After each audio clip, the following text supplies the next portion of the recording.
এবার আসুন যে আমি সর্বপ্রথম একটি তাহকিক দিয়েছি, তাহকিক সেটি হচ্ছে না'বুদু ফেলের। না'বুদু ফেলের প্রথমে আমরা এটার অর্থ আমি একটু জেনে নিই। না'বুদু অর্থ আমরা ইবাদত করি বা করব। কেন এখানে করি বর্তমান আর করব এটি ভবিষ্যৎকাল। তো আমরা জানি ফেলে মুদারে এর মধ্যে দুটি কাল রয়েছে, একটি হচ্ছে বর্তমান কাল অথবা ভবিষ্যৎকাল। তাহলে তোমার ইচ্ছা মতো তুমি যে কোনো একটি কাল সেখান থেকে নির্বাচন করতে পারবে।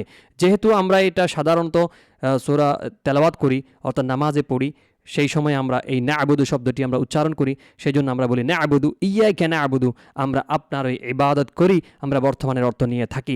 তো দেখি যে না'বুদু শব্দটি এর সিগাটা দেখি, সিগা হচ্ছে জামা মুতাকাল্লিম। তো আমরা সবাই জানি ফেলে মুদারে এর মধ্যে নুন আসে শুধুমাত্র একটি সিগার মধ্যে, সেটি হচ্ছে জামা মুতাকাল্লিম। ঠিক আছে, তারপর এটার বহস হচ্ছে ইসবাত ফেলে মুদারে মারুফ, ইসবাত ফেলে মুদারে মারুফ, এবং এর বাব হচ্ছে বাবে নাসারা ইয়ানসুরু।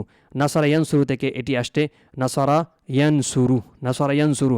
তো বাবে নাসারা এর নাসারা ইয়ানসুরু এর আলামত হচ্ছে মাজি এনকালমায় কী হবে, জবর হবে, এবং মোজারা এনকালমায় ফেশ হবে, সেটি হচ্ছে এই বাবের আলামত।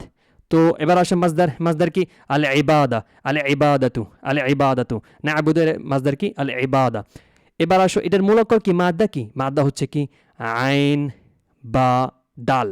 তো এখানে কোনো কি নেই, এক জাতীয় দুটি হরফে সহি নেই অথবা হরফে ইল্লাত নেই, সেই জন্য এই না'বুদু ফেলটিকে আমরা যদি আমরা জিন্স বের করি তাহলে বলবো জিনসে সহি, জিনসে সহি। তাই বিশ্লেষণ করি, এটি একটি সহি শব্দ যার মূল অক্ষরে কোনো হরফে ইল্লাত ওয়াও আলিফ ইয়া নেই, তাই এর কোনো তালিল বা রূপান্তর ঘটেনি, শব্দটি তার নিজ ওজন অনুযায়ী গঠিত হয়েছে।